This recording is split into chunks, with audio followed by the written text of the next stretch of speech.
Welcome, friends, to Know Before You Go for the Feast of Corpus Christi, the solemnity of the most holy body and blood of Christ. I'm Father Andrew Carl Wisdom, Vicar for Mission Advancement and Director of the Society for Vocational Support. And before I forget, let me wish each of you fathers out there listening a beautiful and happy Father's Day. And thank you for all the ways that through your faithful love and guidance and strength, you've nurtured and nourished the spiritual character of your families.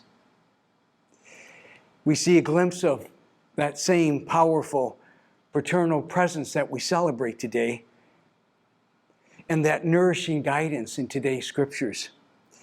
In the first reading from Genesis, Abram, eventually renamed Abraham, is blessed by the priest Melchizedek and fed with bread and wine once he has providentially rescued his kidnapped nephew.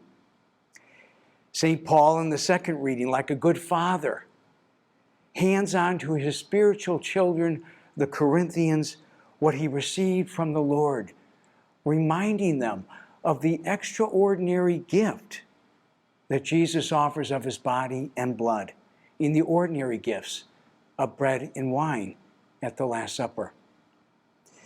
In today's familiar gospel of the multiplication of loaves, Jesus, in the fatherly way of unflinching, tough love, tells the disciples to take responsibility when they see others in need, saying, "Feed them some food yourselves."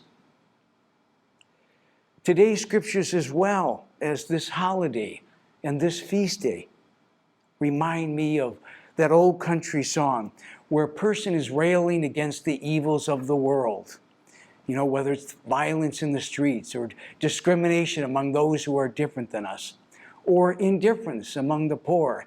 And the person raises their fist and demands of God, "God, why don't you do something?" And God says, "I did. I created you."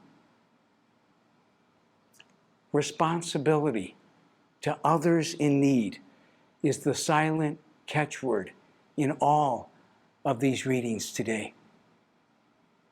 Abram doesn't say of his nephew, "He's my brother's kid, not my problem," but goes after him when he's abducted. The catalyst for Paul's recalling of Jesus' actions at the Last Supper is the discriminatory practice of the Corinthians when they gather for Eucharist. Some well-to-do worshipers would show up with their servants early and have their fill and leave the scraps, the paltry scraps, for the poor and the most needy. Paul challenges them to be responsible to the spirit of the tradition of communion that they've received from him, being mindful and inclusive as Jesus was, not neglectful of others. After all, Jesus says twice, "Do this in memory of me," after offering his body and blood. Now, why is that? That we might always be reminded of the depth of his love for us and do likewise. As Christians, that we would speak and act out of that same depth of love, offering our bodies, our blood, sweat, and tears in sacrificial love when the need arises. Like those in need of not only spiritual but physical feeding in today's gospel. Jesus does not hold back in challenging the disciples then or his disciples, you and I now, to take responsibility rather than to run from it. Give them some food yourselves. It reminds me on this special day of something my father would say to his 11 children constantly. Don't send those in need away. Don't look for someone else to care for them. Don't pass the buck. We don't delegate our Christian witness to another. We get up every day assuming our responsibility as a Christ follower. Jesus declared often, I am one among you that serves. And in so many words, he says to us today, you are now my body and my blood in the world. You are the fruit of my blood, toil, and labor.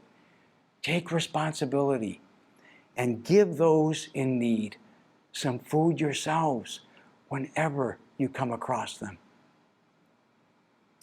Friends, we can often throw up our hands and say, the world's problems, it's all too much for me. What can I do? We can focus on what we can't do rather than what we can do. I can't solve poverty.